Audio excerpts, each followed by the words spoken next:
Hello, this is Dr. Paul Cottrell, and I'm going to be talking about more updates on the Israeli-Hamas war. I'll probably do another video dealing with just the financial side of this, what's going on in the different markets. Equity markets have been seeing a little bit of a downturn, and what's surprising to me is the oil markets are relatively stable. So we'll take a look at the currency markets, oil markets, and the broader index for equities in another video. But in this video, I want to go over response, I think social response. I did a video with John last night that I'll be publishing today. And again, I like bringing John on the channel because I think that we get a little bit of history, tactics, where things could go, probabilities, the social change, these chaotic events that are taking place, and these chaotic attractions that may take place in a certain society. He has a different perspective on the Palestinian solution to the region. This two-state solution kind of concept. I have a different take on it. But we don't have to agree completely on it. And I enjoy bringing John onto the channel. I'll also bring him on the channel again soon. So, to keep you updated from his perspective on it. And we talked about Ukraine, and we also talked about China, and, my take on it. And I'll probably go in a little bit more depth of how I feel about it after I release that video. But the idea is that bring on people on the channel that you may not necessarily agree with, but I really do like talking to John, and I learn from him, when he's on. So please, take the time and listen to the video and learn something. You don't have to agree completely or even partially. The idea is that there are going to be different perspectives on this. To try to solve the solution. But again, I take the stance that the Temple Mount is being rebuilt. What year, I don't know. It looks to me from a biblical standpoint that it defaults to 216 plus or minus, a little bit. And that there are provisions where it can be ushered in. And it could be ushered in under peace, and it could be ushered in through war. And if it's ushered in peace, it's the transition into a messianic era is much easier. If it's ushered in war, then the transition into the messianic era is problematic. And I think that's potentially what we're seeing here. This is much different than any other conflict that we have seen in our lifetime. The last 50 years. This is in terms of Israel and the surrounding nations, how they interface. This is much different. So keep that in mind. And I do think that there's probably a divine hand in this that is allowing these events to take place.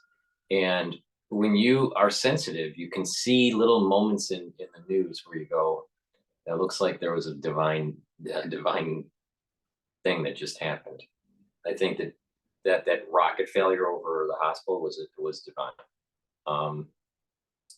You'll start noticing that the arguments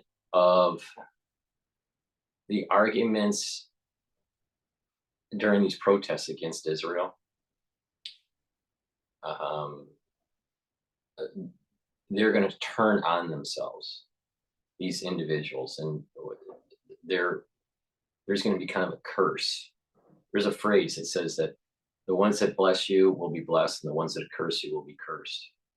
And I think that's just what's going to happen is that a lot of these protests that are taking place around the world will end up eating themselves through a curse. And it's interesting in the Zohar, it talks about the snake and eating its tail. This was in Numbers in the Zohar, talking about Balaam and Balak. So there was a story. Balaam is kind of like this spiritual guy, a magician kind of type, and Balak needed his help because the Jewish people were his surrounding. But it's an interesting story.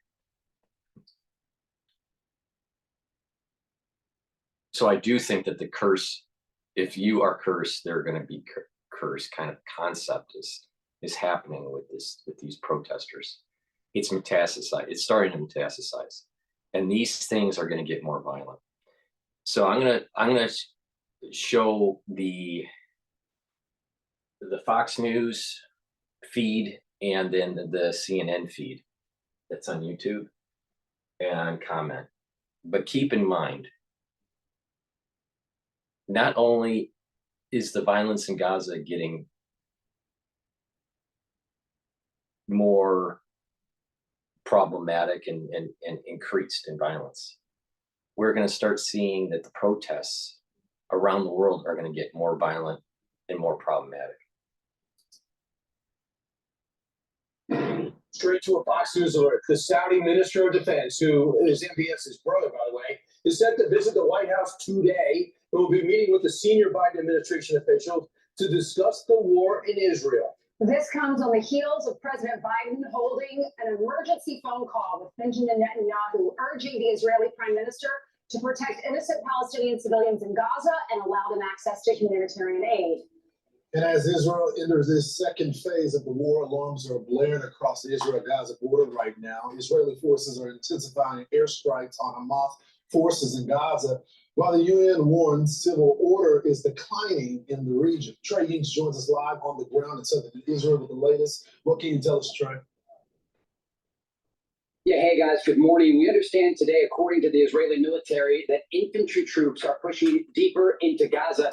I do want just to do a sidebar note, doesn't this guy look like the actor that did iRobot and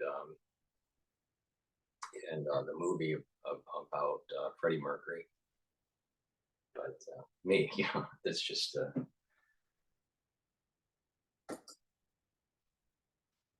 I do want to show you the northern part of the Gaza Strip behind me.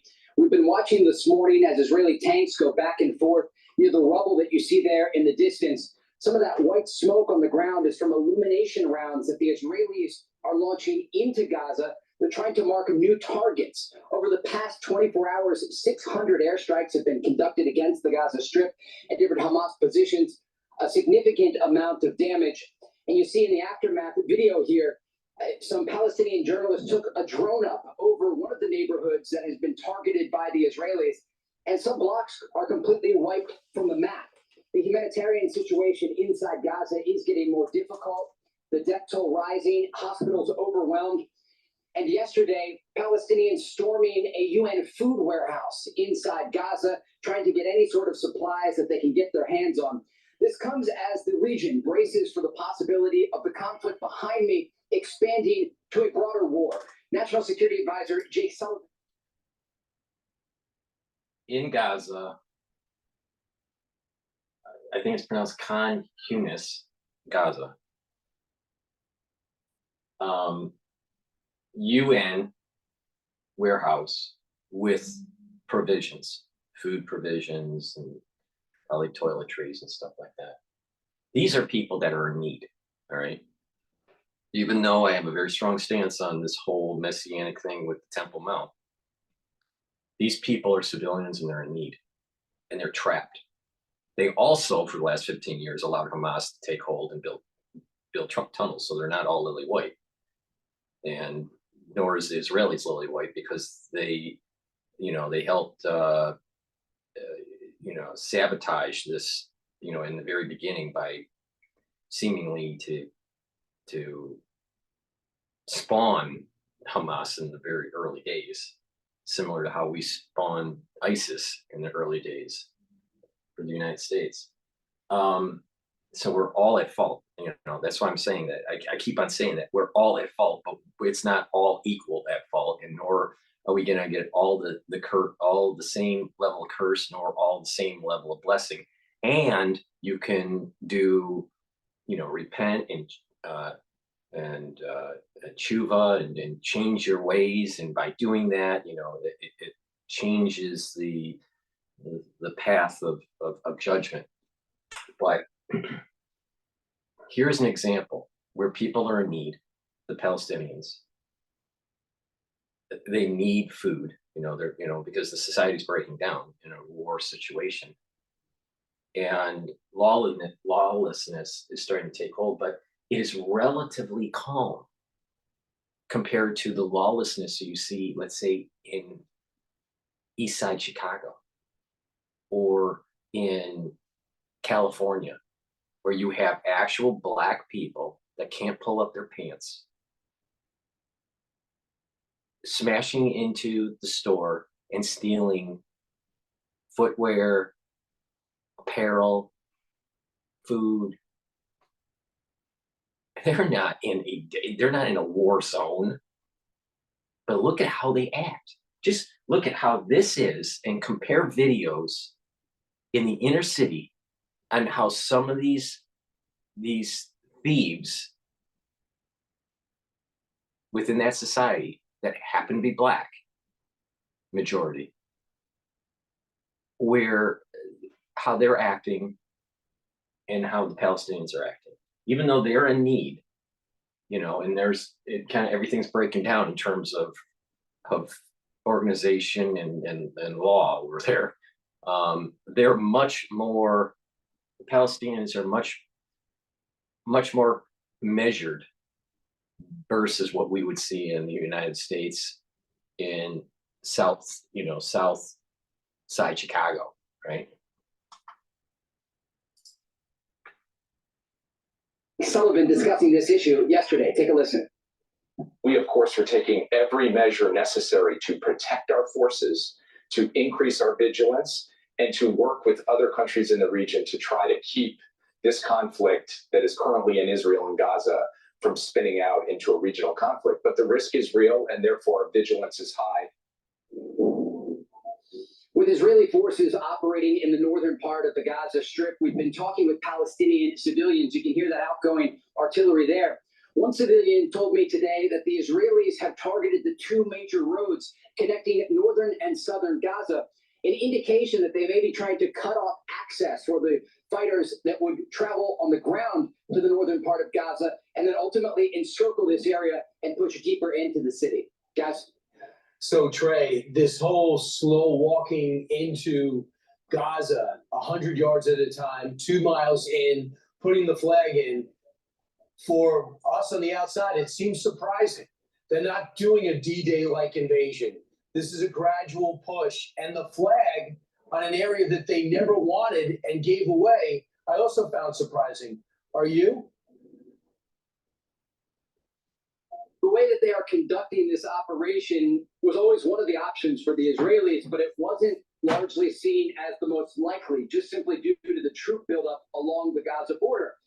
And we should note it's early in this conflict. These could be the early days of the ground invasion. It's hard for us to tell what the plans of the Israeli forces are, and they're being so delicate and careful with the information that the Israelis won't even confirm social media video that is coming out of Gaza as to not give the location of their troops.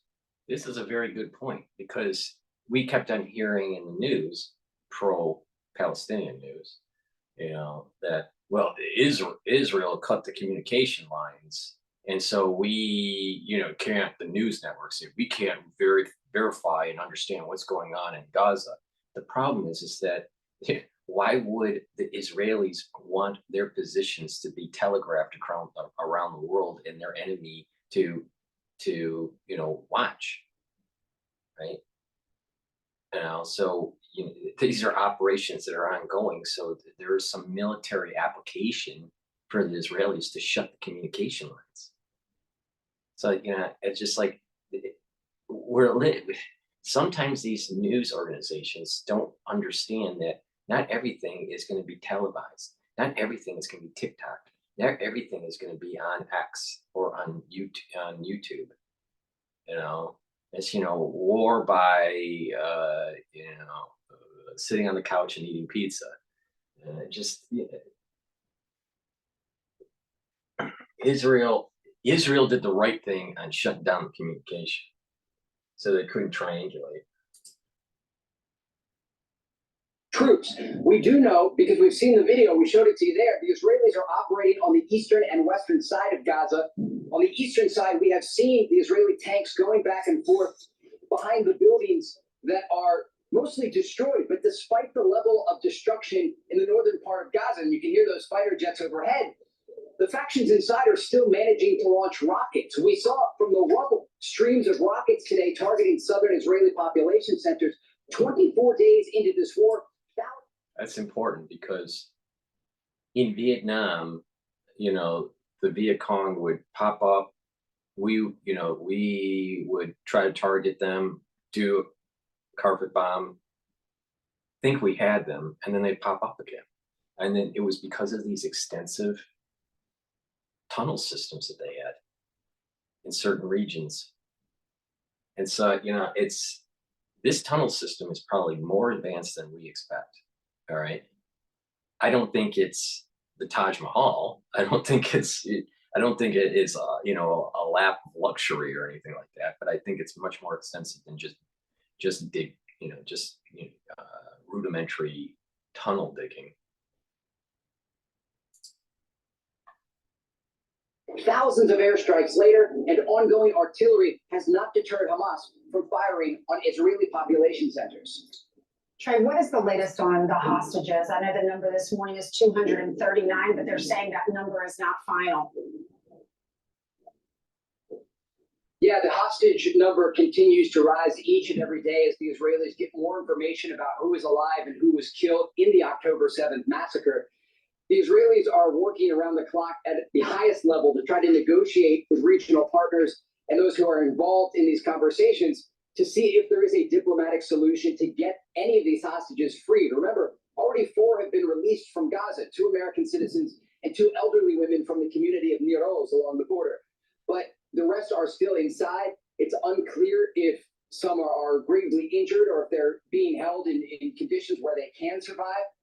But as the Israelis pummel the northern part of the Gaza Strip, it becomes increasingly more likely that these hostages will be caught in the crossfire of the battles that are developing. Just yesterday, Hamas's Al-Qassam brigades popped out of a tunnel and was engaging Israeli infantry troops on the ground in the northern part of Gaza. So it gives you a sense this is not just an air campaign and a rocket response coming from Gaza, but real street-to-street fighting starting to take place across the Strip. Trey, we're here, and we just heard one again. We're hearing a lot of activity as you're doing this live hit. And you said the word invasion, but the Israelis haven't used that word yet. I mean, it appears to be an invasion looking, but they've used the words like raids and all that. Is this more of a semantics thing because of some of the pushback they're getting internationally? Yeah, look, the Israelis are being very sensitive with the information here, and I'm just turning around. They are launching more of these illumination rounds, trying to mark targets across the Gaza Strip. My cameraman will pan in here so you can see that round just over the treetop there. In terms of what's taking place here, we've been very careful with our information and what we are providing. What we understand right now is that the Israelis are conducting an expanded raid into the Gaza Strip. There is no indication this is the full-scale ground invasion. But again, the Israelis aren't going to tell us if it is. So we have to be patient with this reporting. What we can confirm right now is there are Israeli forces operating in the Gaza Strip behind me. They may go in for a few days or a few weeks and then pull out. They may go in and stay there and take territory, adding more troops as they go. We simply will not know until it takes place. But behind me, they continue to mark those targets so that artillery that you hear in the distance can fire more accurately at Gaza. All right, Trey, thank you so much. We appreciate your reporting. Stay safe out there. There were so many different riots and protests all around the world over the weekend. Did you see the video of Russia? In Russia, they had an airport and anti-Israel mobs just go inside this airport and they storm because a flight was coming in from Tel Aviv. Look at this. 2 were critically injured and demonstrators were holding Palestine. And it's not hyperbole when they said storm. the airport. I mean, you can see windows and stuff getting taken down. I mean, think about it. You're on a flight, you're from Israel, you're trying to get out of a war zone, and you're landing in, another country. In this case, it's Russia, and you're being attacked by pro-Palestinian, pro-Hamas protesters. This is what I mean, that this is starting to metastasize, and this is coming to America. This problem that you're seeing is coming to America. All right. I mean, they don't know they have no idea what the stance of these individuals that are on that plane are. But yet, see, the problem here is this, and it goes all the way back to the Torah. And what I'm going to say, you're not going to like. Some people won't like, some people will agree with me. It states very clearly that Ishmael and Esau are animals. They act like animals.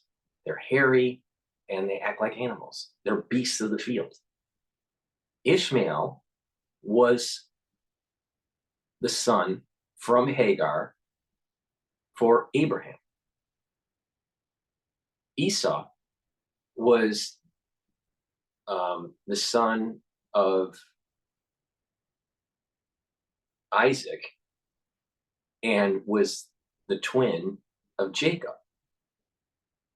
Now, I think that's right. I think it was him or Isaac. Let me read you. Let me find that out. I'm pretty sure that Esau and Jacob were twins.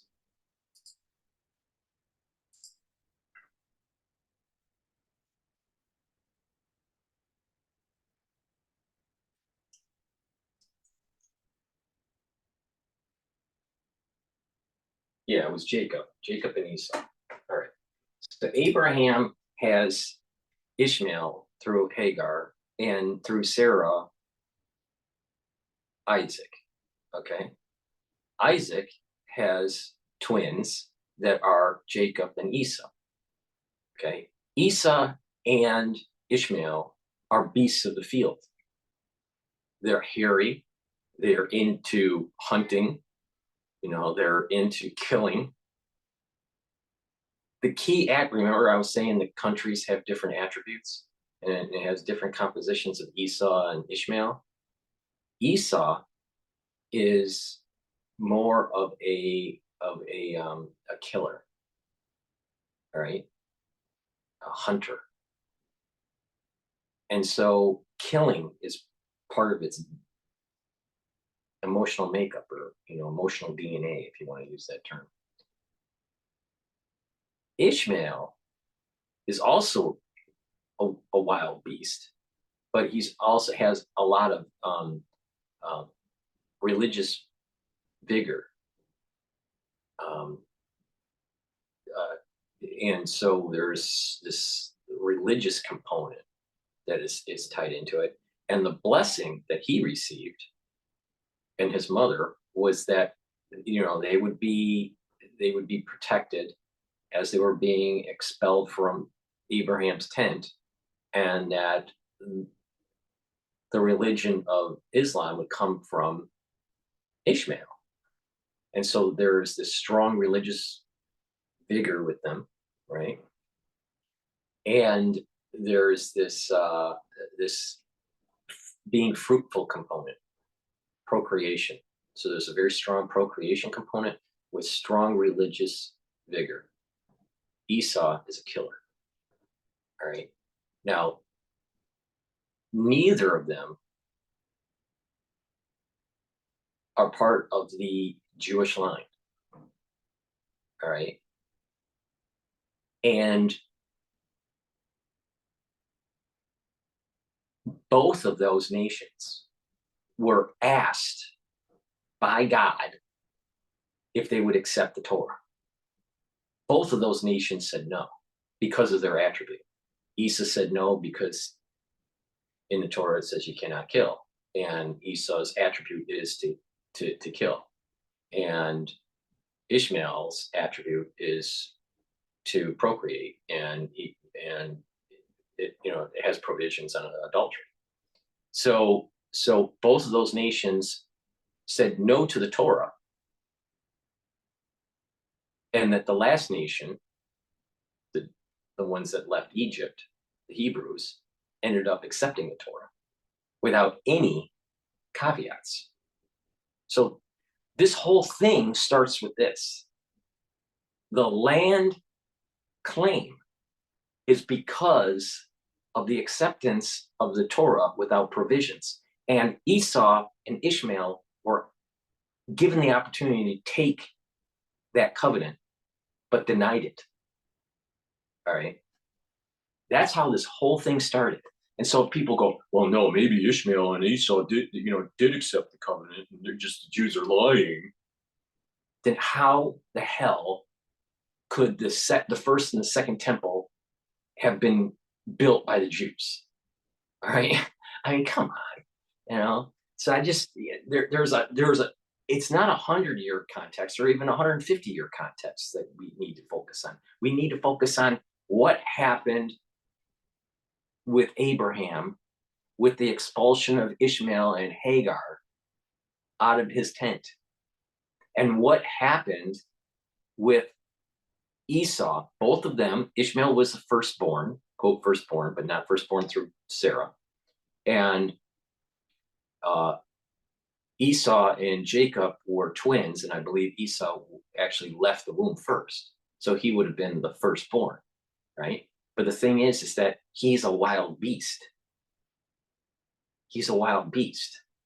And he was given, even though he was the quote the firstborn, was given the opportunity to take the covenant, but didn't take it. So, and then now, after they start seeing how important the land is, when David finds that spot where they should put the Holy of Holies, right, as the tabernacle was roaming around in the desert and was temporarily placed in Israel, and David eventually decides, okay, this is where it should go, and he couldn't build the temple. It was Solomon who really built the temple because of the warring aspect of David. But all this is found and developed, and then the Muslims say, well, we want this now. All right. That covenant that was accepted without caveat at Mount Sinai by the Hebrews, all right, we're talking about Mount Sinai and Moses and all this, that is everlasting.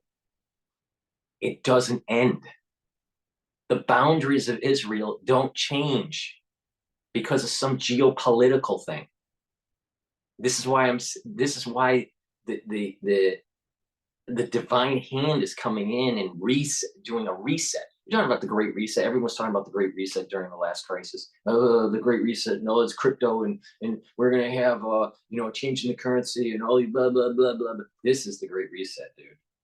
The Great Reset is the reset of the boundaries, the biblical boundaries of Israel and the coming of the temple. That's the Great Reset. That, and if you aren't on the right side of history here, if you're not on the right side of the blessing, then you're going to get cursed. So you have these people that are protesting, and literally you can see, remember what I said early on in this video, the ones that curse will be cursed. There is no reason for them to storm an airport because of a flight that has Jews on it. But they are doing that in Russia, right? And this sort of thing is going to be happening in the United States. And it'll get more violent as the violence increases during the war campaign in Gaza. This is going to come back and haunt them. This is going to come back, not because of some judicial legal thing on this plane, but there's the group. You're going to see actually a curse and a flipping actually on the group. They're out of control, and you're seeing the splitting. You're seeing See, there was a lot of people you didn't know, where they really stood. And all of a sudden this happens and now you know, right?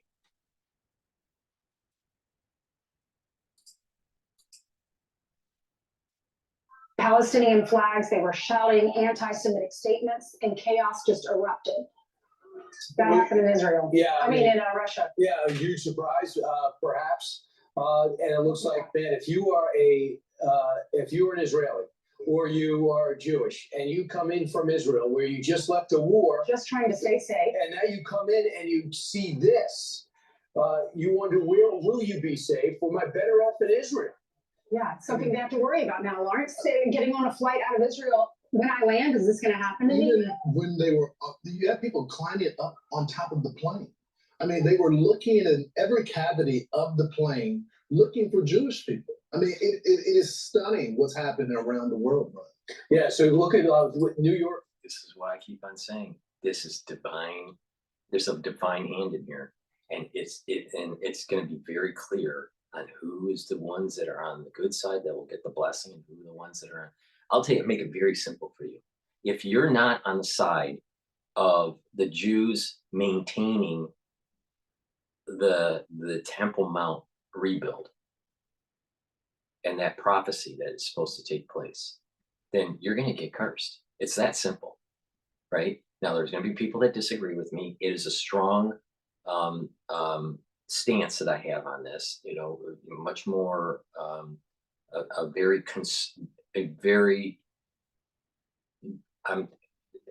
I'm viewing it from a biblical context and not contemporary context at all.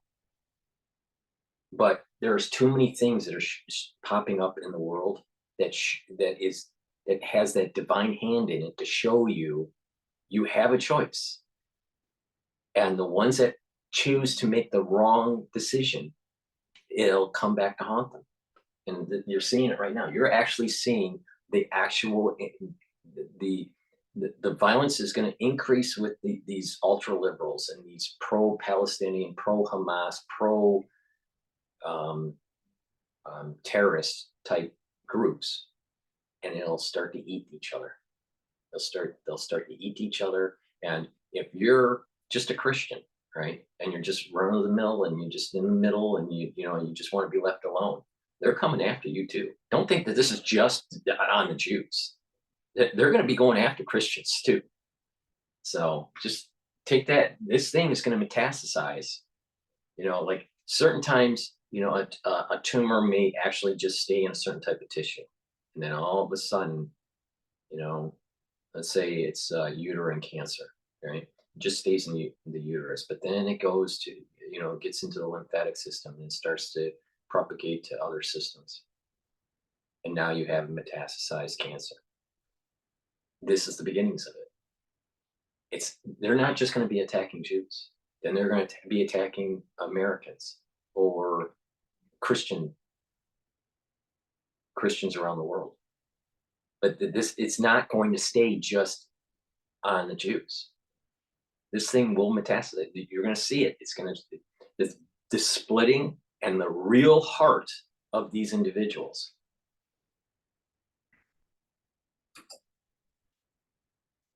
New York is probably the worst. Upstate New York, Ithaca, Cornell University, Ivy League school.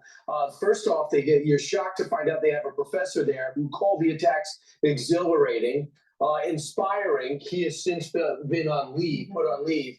And then we find out over the weekend some of the protests that took place and some of the screenshots of the horrific things that have been posted online at Cornell. It's only getting worse. So the Jewish Center was getting threats online at the university, heinous threats to the building and to the Jewish students. They were posted online. Some of the things that were posted: Allah Akbar, glory to Hamas, and calling for the slitting of throats of Jewish students there. So just heard October 7th. The university had to get the FBI involved for potential hate crime. So I was talking to our producers last night, and I said, this is spinning out of control right now. I was looking at the screen. It is spinning out of control. And you're starting to see what the real heart of a crazy liberal that doesn't understand really the full arc of history. You're seeing it in real time. And I am not wrong on this, and this is going to get more and more escalated. And again, everyone's at fault, but not everyone is at fault at the same level. And there's going to be a blessing within the curse of all people, and the magnitude of that blessing is going to be modulated based on how you handle this situation going forward. And the ones that are doing these types of protests and having these anti-Semitic comments and all this, they don't understand that the curse is going to eat them. The snake is going to eat its tail. And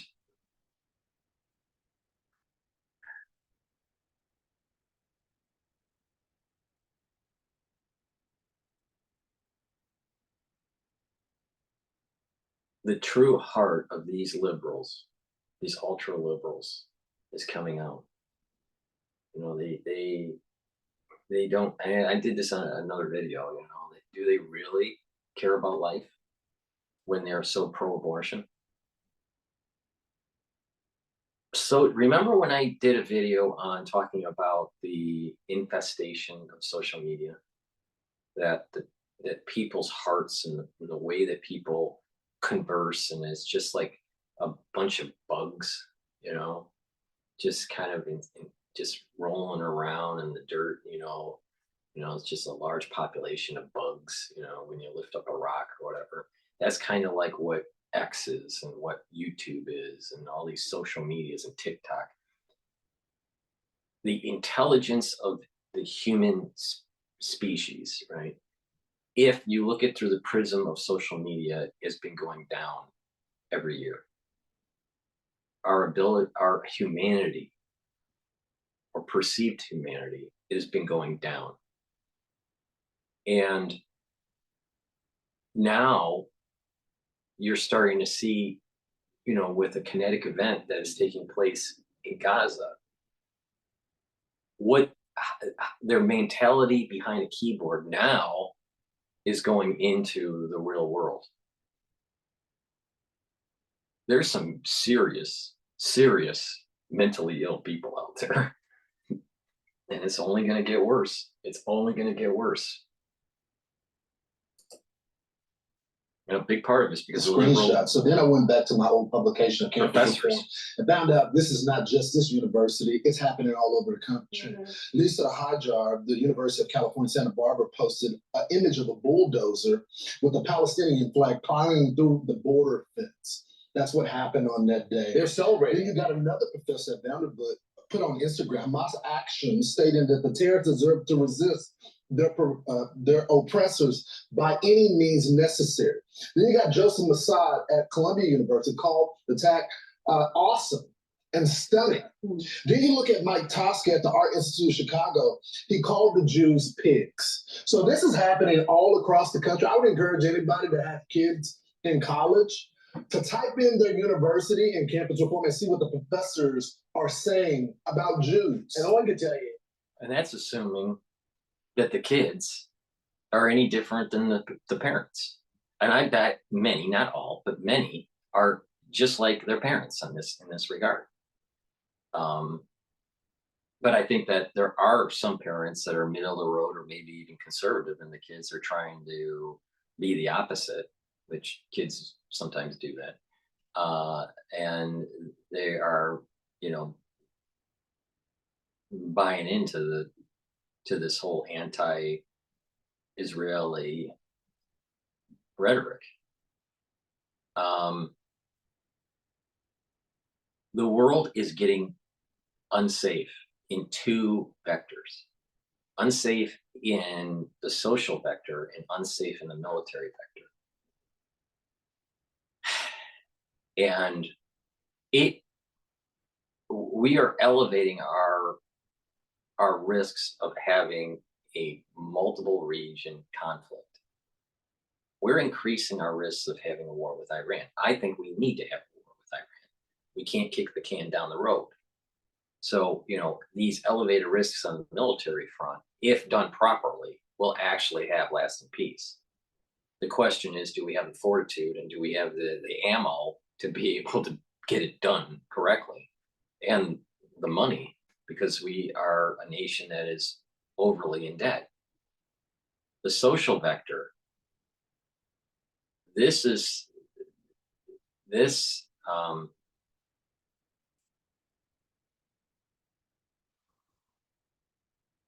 Like I said, hate and anti-Semitism, anti-Israel, even I would even say is Islamic, Islamic hatred,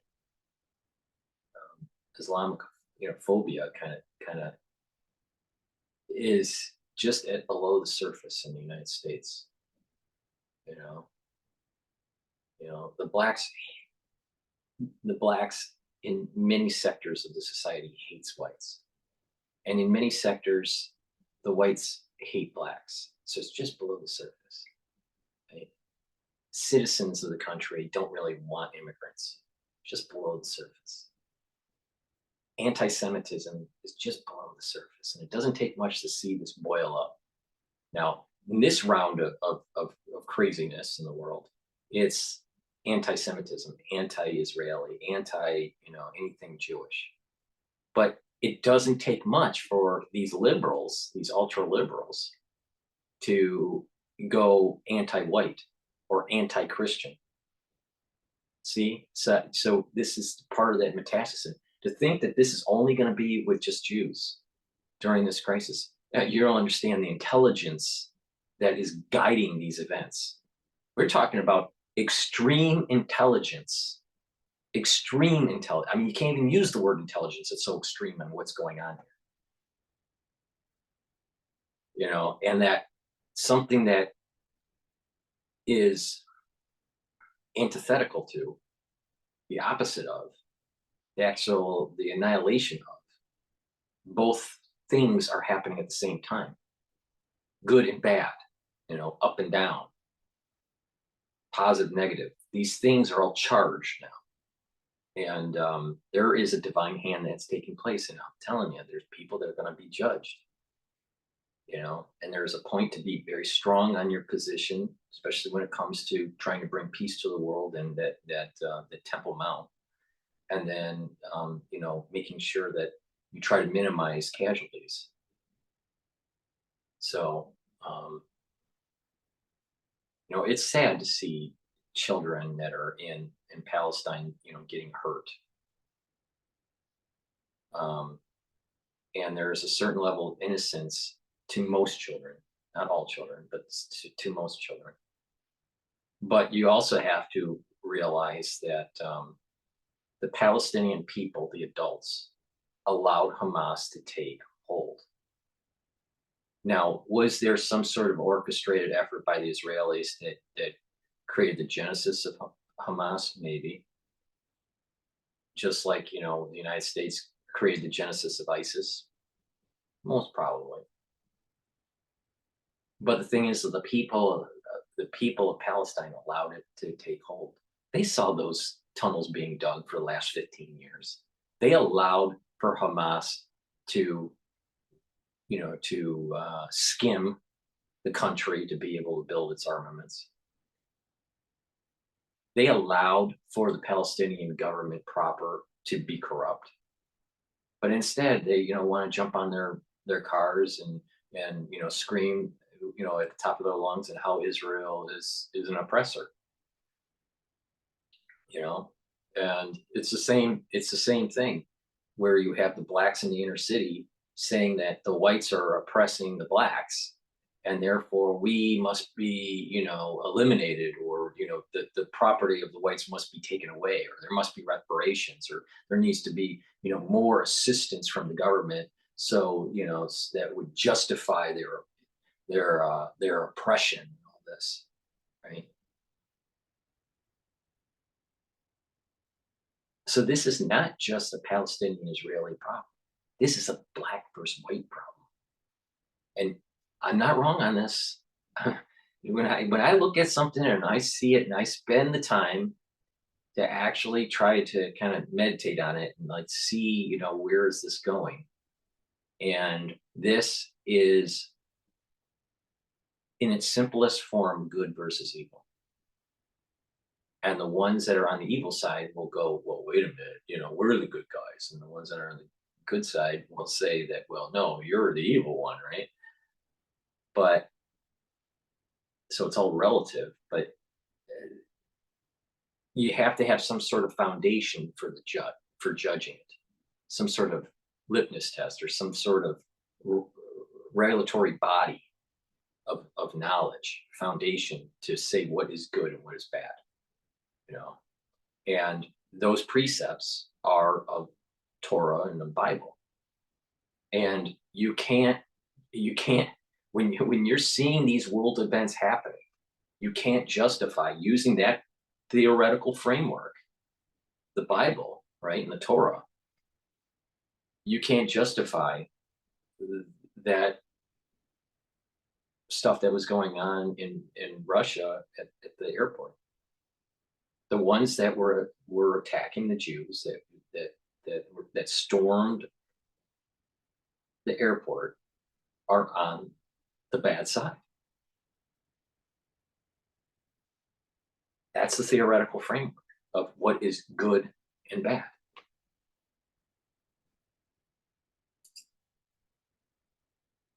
I tell you is Tulane is 45% Jewish in Louisiana, not known for anti-Semitism or, I mean, it's not a hotbed for the Middle East. Where is this coming from? You have riots in Tulane and promises more today, and a slow reaction from the president there. No one can understand where this is coming from. And I'll tell you what it is, dude. The ultra liberal is so pervasive in society now, so ubiquitous in society, that you can have a population that is 50% or even 45%, okay, of terrorists or evil, right? And if you have them condensed in the space, right? Imagine you have 100 balls, right? Little balls, and one ball is white and the other is black. And you have 45 of these balls black, and that it is condensed into, let's say, the left side of this space. Okay, then there is a realization of the power structure between the white balls and the black balls, even though the white balls are in the majority, 55 white balls versus 45 black balls. If you mix them together, and there is this heterogeneous mixture, but it's not so obvious what the power structure is, because you have, white, a white ball with a black ball, or two white balls with a black ball, and there is communication going on between those agents. Each ball is an agent, and this is using complexity. I'm explaining complexity science to you. So each agent is communicating, but when you are able to charge the system and the black and the white balls move to their respective positions, then the communication is white to white, white to white, and black to black, black to black agents. And what will happen is that these systems will start to conflict. Now, this has been used to model actually markets. Some people, one color would be a buyer, others would be a seller. And if they're mixed together, you have kind of a copacetic market. And you don't know really, if there's going to be some sort of uptick, some sort of jump diffusion going up, or you're going to have some sort of jump diffusion going down in the market. So once so it's like an unknown situation, almost like a black swan in a way. But once the system gets charged, then you start to realize who is the majority player, And if the majority player has, a better position, then it can move the market. So if the white balls were let's say buyers, and the system started getting charged, and as these balls start to coalesce and get closer and closer to only its own type, then you'll start to see the market moving up because the white balls are the majority. And you'll start to see the ones that are trying to short the market start to lose their position because the white balls are gaining position in the market. Same thing in complexity science with this. You don't know intuitively exactly how big the problem is with the ultra liberal and that under the surface hate that I was explaining, until the balls start to coalesce and the system gets charged. And we're seeing pre-event of the invasion into Israel, the balls were all mixed together. They were heterogeneous, and there wasn't much of a charge, and it was, the system was somewhat stable. But once that event started to happen at the world level, I'll define people as the conservatives versus the conservatives versus the liberals. It starts slowly over time as the events are starting to unfold with the war. The balls start to coalesce, and now the system's getting charged, and then all of a sudden there's going to be an event. Now, who is in the minority, who's in the majority? It probably in this case doesn't really matter, because there is a divineness to this, that even the minority, which are probably conservative, the minority will get the blessing to do this right, while the majority, which is these ultra liberals, they are going to get the curse. And you're seeing the system start to coalesce. Now, this is trying to explain this situation using complexity theory, complexity science, and and how individual agents may communicate with each other. And even though an agent may be evil, if there's enough good around the evil one, then there is kind of a neutralization of it. But once the system gets charged and evil's with evil and good is with good, then there's a battle that takes place. So that's what's happening here. And because our society is a melting pot, we didn't see this so easily, even though it was there. People that trade on a regular basis, they know exactly what I'm talking about with this buyer and seller mechanism. The more heterogeneous that this mix is, then you'll notice that the market may actually sideways. But the moment that there's a change in buyer-seller behavior in the way they interact, then there's a self-feeding frenzy that takes place, either a sell off or a sell up, or a buy up situation in the market. So it just depends on who has the buy and seller power in that system. Well, you can model the same thing with what's going on here. So this is the thing that I don't like about most people that are in the news. Most of them are just stupid. They're not very intelligent. A lot of them just have a law degree, and there's not original thinking. Who actually has explained to you on YouTube complexity science and how to apply it to this very situation to answer his very question? I don't know why this is happening all over the school system. Ultra-liberalism is pervasive and it's ubiquitous.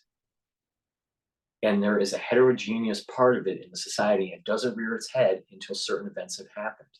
And this event that's taking place is a very high level of intelligence event. There is a divine hand in this, and that high level of intelligence event is going to let the snake eat itself. And we're going to see this on a regular basis. Like, take what I'm saying and use that as a lens when you're watching the news, and you'll start to see. I think I just saw a divine hand in this. I think I just saw something here. You know, it's not going to be tattooed on the forehead of someone. This is a divine event. But you'll see these things that happen where Hamas, for example, Hamas says that all these people were killed because of the bombing of the hospital. Yet it was a misfired rocket and it didn't even hit the hospital, and there wasn't even 500 people that died. And how the mainstream media ran with the story to try to demonize the Israelis. Right? This is you'll start to see the snake is eating itself, and that's in the media, and that's with these ultra liberals. And for that to happen on a regular basis is a higher intelligence that's giving them enough rope to hang themselves.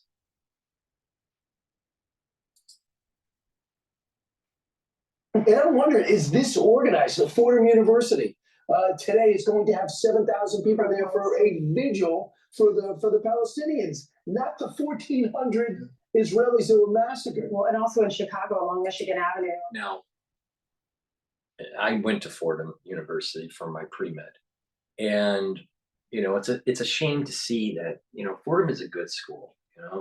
I called it the little Harvard, but because of its quad. But and both schools started as clergy schools. It's a shame because it is a good school. But what I did notice is that the school traditionally is a conservative school. But again, even in a traditional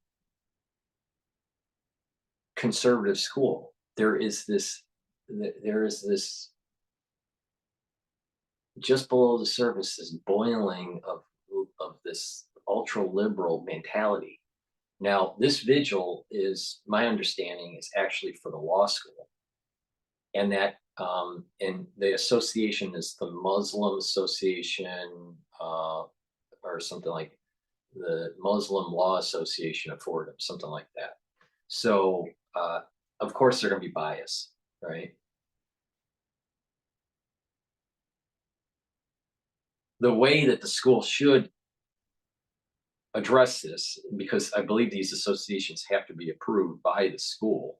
I don't think that it can just self-form and use the Fordham name. The school should, say that it needs to be a little bit more inclusive, not just, they can have an anti-war protest, but basically, say that, end of all hostilities on the Israeli side and on the Palestinian side is probably a little bit more middle of the road and more acceptable. The problem that's coming is that, again, these balls that are starting to coalesce, and they're now within their own camps, causing charge. The Muslim Association of Law at Fordham, right? And I don't know if his number is right about 7,000. That seems to be a little high, but maybe it is. I don't know, but it seems a little high. But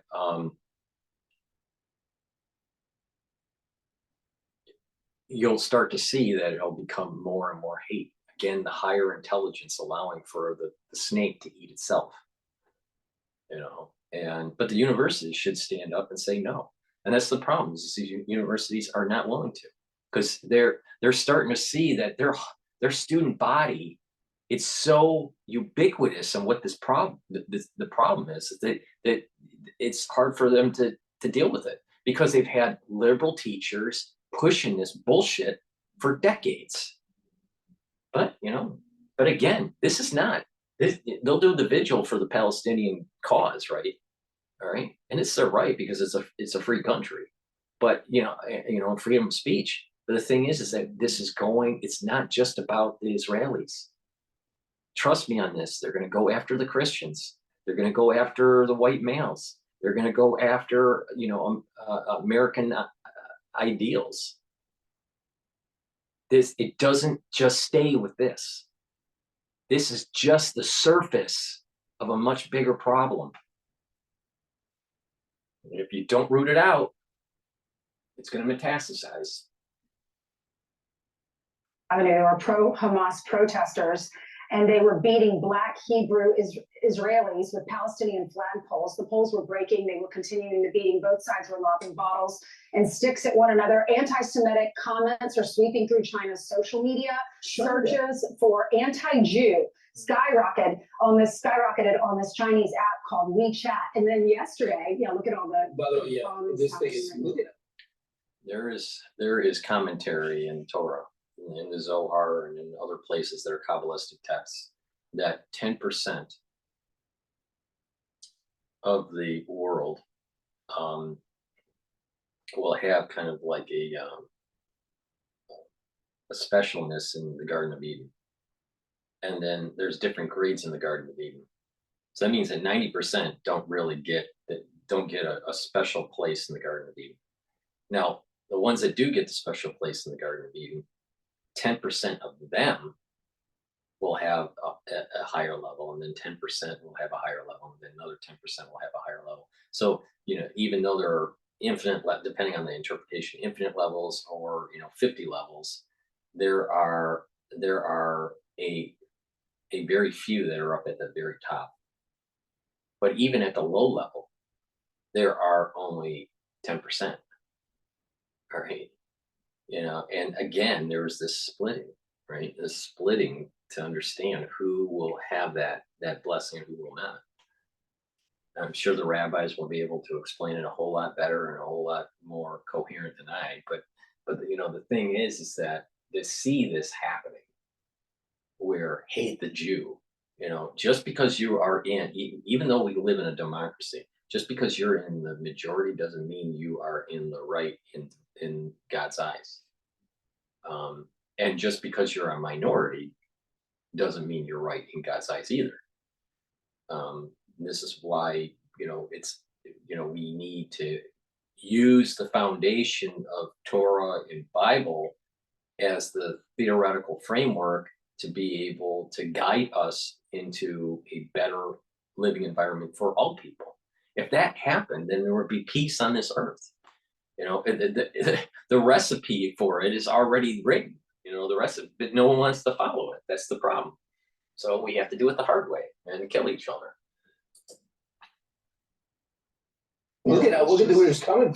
This is just in the last 3 minutes. Mm-hmm. So as we witnessed what's happening on our screen, where many people are comparing to almost a second Holocaust has happened, because they were definitely trying to exterminate Jews on that day. A Pew survey found that only 43% of students aged 13 to 17 are unaware of the specific time during which the Holocaust took place. Only 38% knew how many Jews were slaughtered during the Holocaust.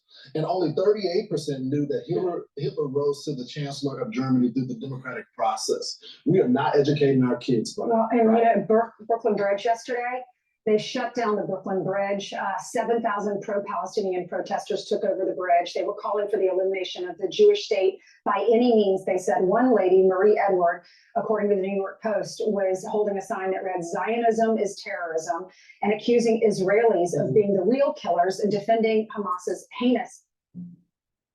I don't think it's going to end well if people are going to be going against the Israelis and against the Jewish people, especially the Jewish people. Maybe not so much the Israeli nation, but the Jewish people. There is a special covenant with Jews and God that was written down, and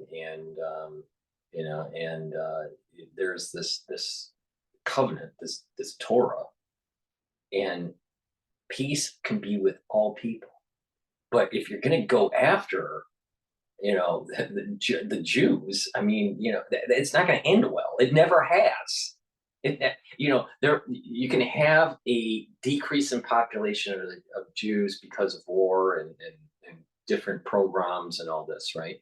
And I'm not really sure that this event, with the Palestinian Israeli conflict or Israeli-Hamas conflict, however you want to frame it, is really a Holocaust on the Jewish side. I doubt that.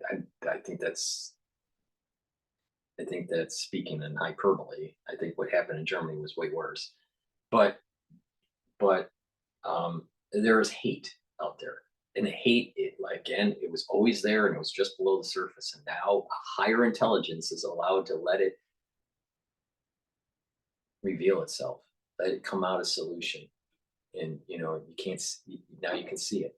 Sometimes you can mix chemicals together, right? And it's in solution. Then you just add a little bit of a change in pH or a little dust particle or whatever, and a crystal will start to form, right? It comes out of solution, right? That's what's happening here. We're seeing a phase transition.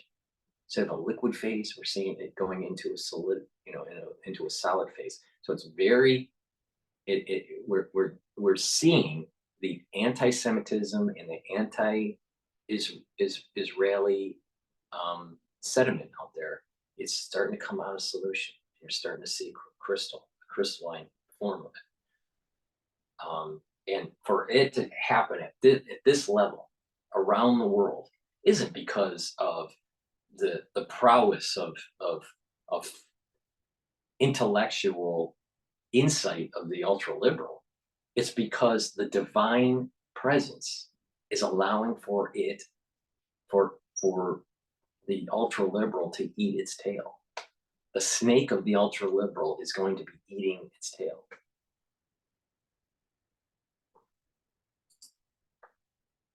It's not going to end well. Yes, October 7th massacre, she said, it's not a question of justified. If you were occupied, you fight back and you do what they did.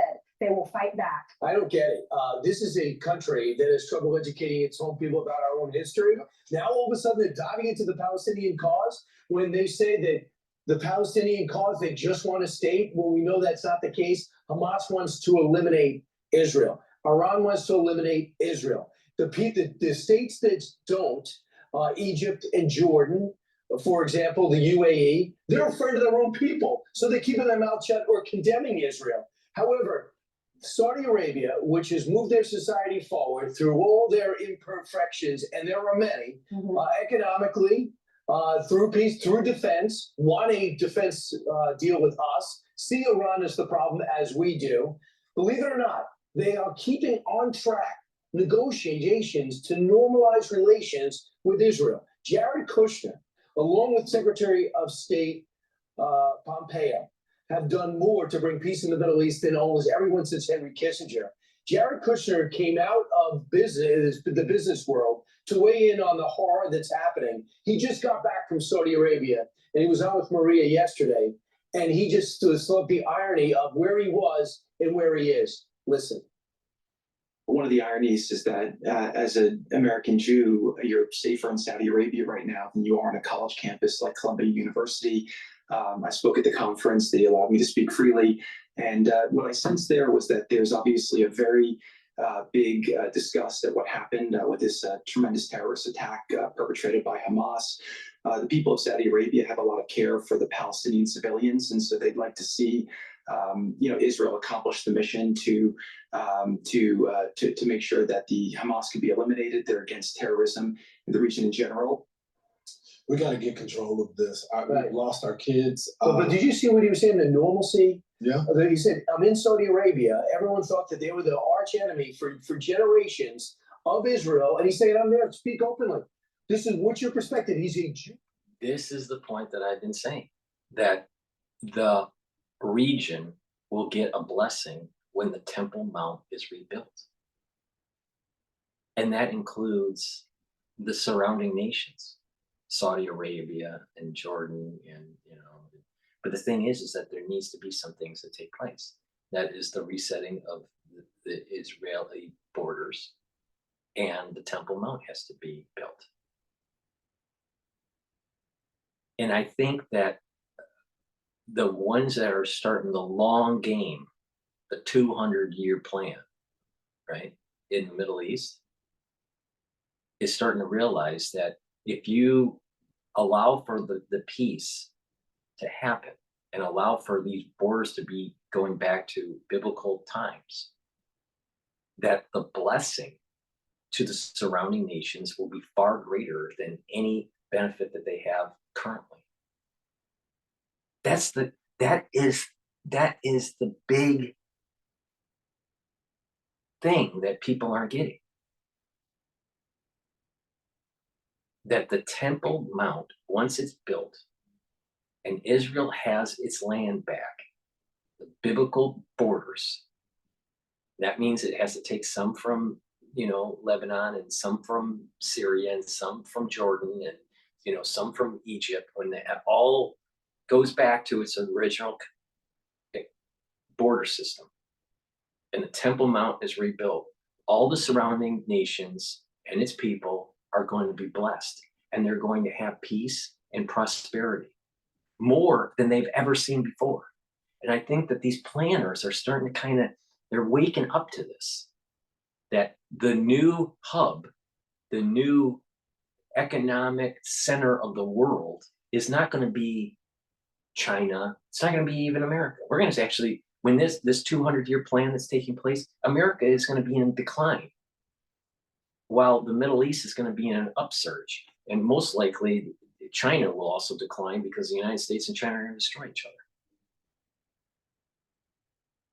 And there's going to be peace in that region. But you got these people that are going, no, this is mine, this is mine. They don't realize that that there is going to be a blessing to allow the ones that allow this to happen. There's going to be a blessing tenfold, whatever, or more, right? You could be a prosperous nation and you think, well, wait a minute, we don't want Israel to be prosperous. We want Israel to be eliminated. That won't bring prosperity. That most likely will bring a curse. All right. And once those things go back to temple times, then the blessing starts, because what's happening is that the peace offerings are being offered.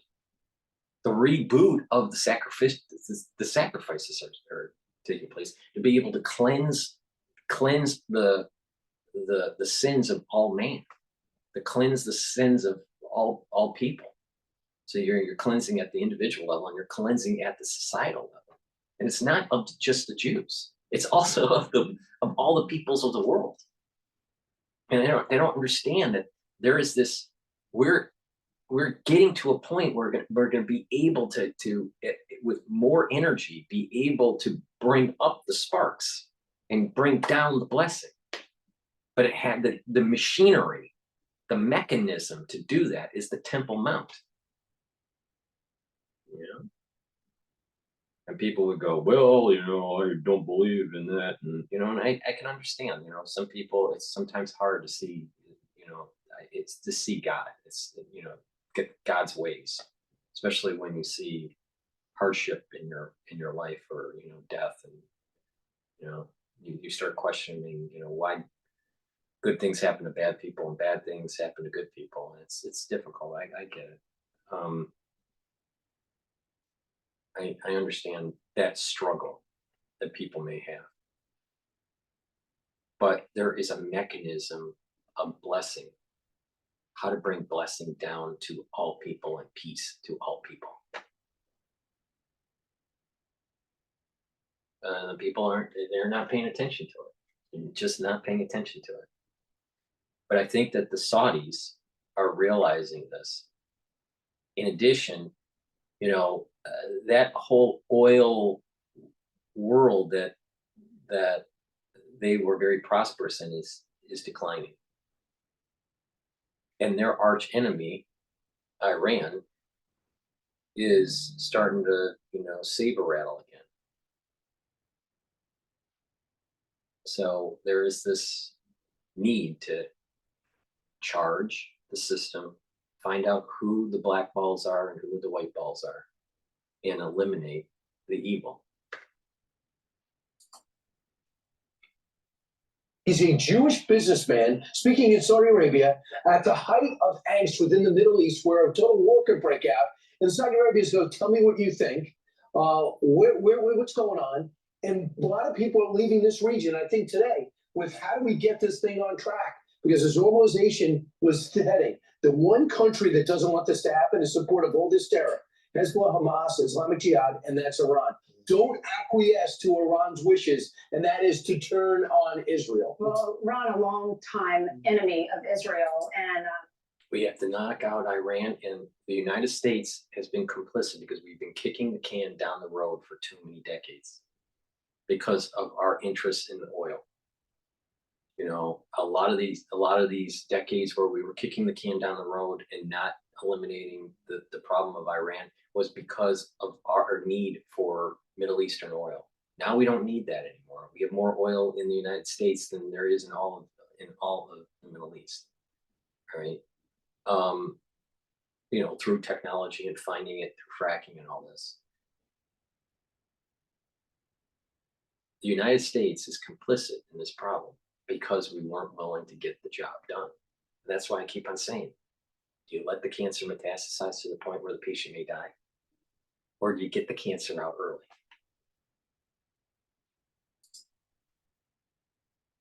and a major ally of Hamas. And they issued a warning. The president issued an ominous warning to Israel and to the United States, warning that the nation had crossed the red lines amid this ongoing conflict. Well, I think no one is more disappointed right now that their plan is not working is Iran. Their goal was to your point, Brian, to unite the Muslim world. And I think all the propaganda that's been spewing is not ending peace with Saudi Arabia.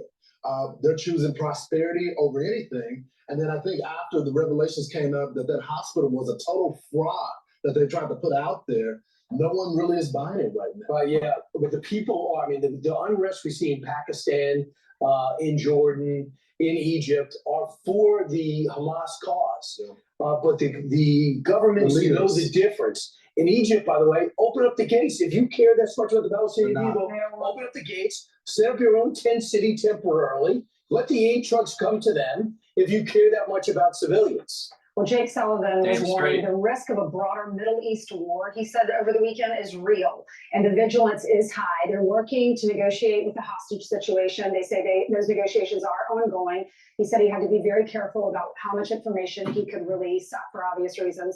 And he said that if American troops are attacked by Iran and its proxies, we will have no choice. We will respond. He does not respond. He responded once. Kamala Harris had an interview on 60 Minutes, and they said, "What is your message?" And she said, "Don't." They did, and they keep doing it. They've hit twice after. In the land bridge is not really doing anything. Nobody died as a result of it. When you have so many people that died in such a horrific way, and that's so right.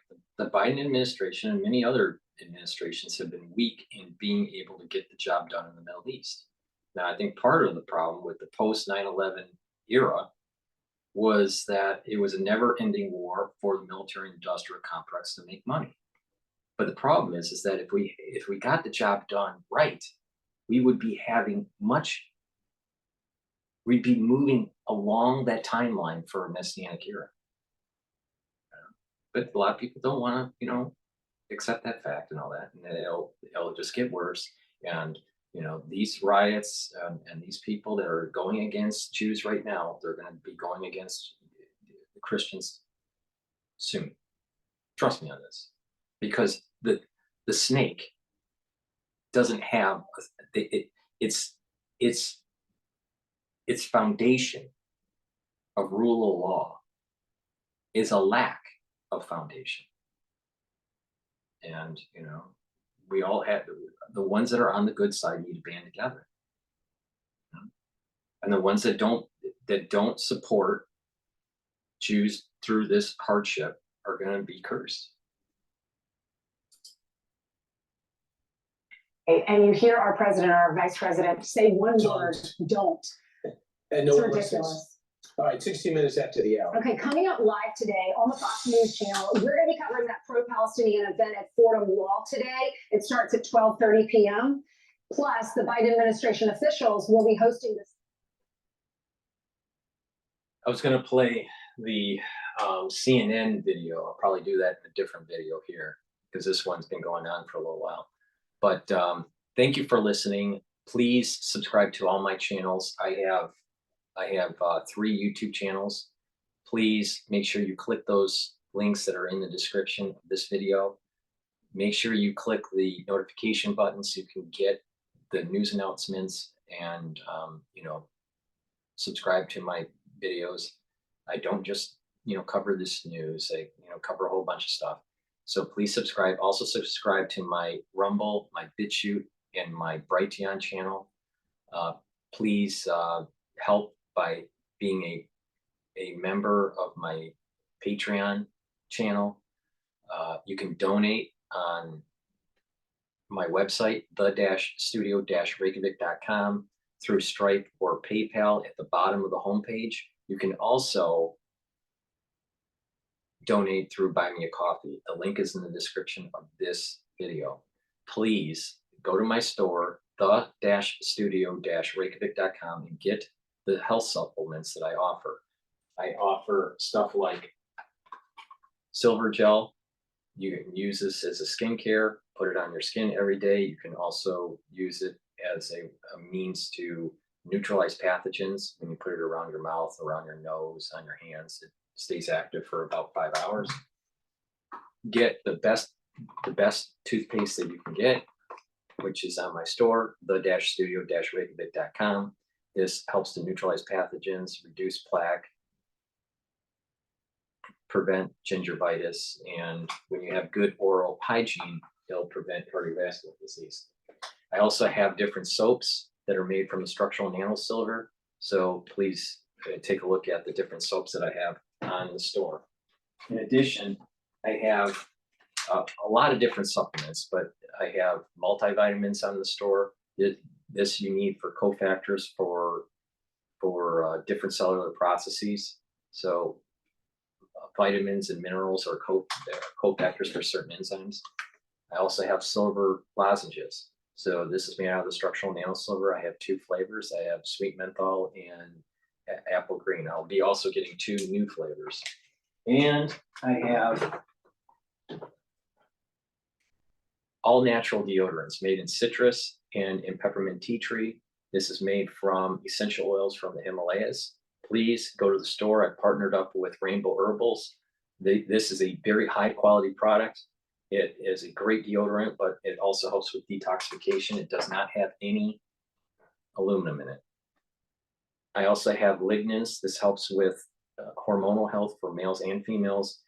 In addition, it'll help to boost your immune system. This is in a powdered form, and I mix it with my powdered probiotic. I mix it in hummus. You can mix it in water or a smoothie, and take it that way. I take it in the afternoon. Thank you for supporting my work. Please go to my store, the-studio-reykjavik.com, and take a look at all the products that I have.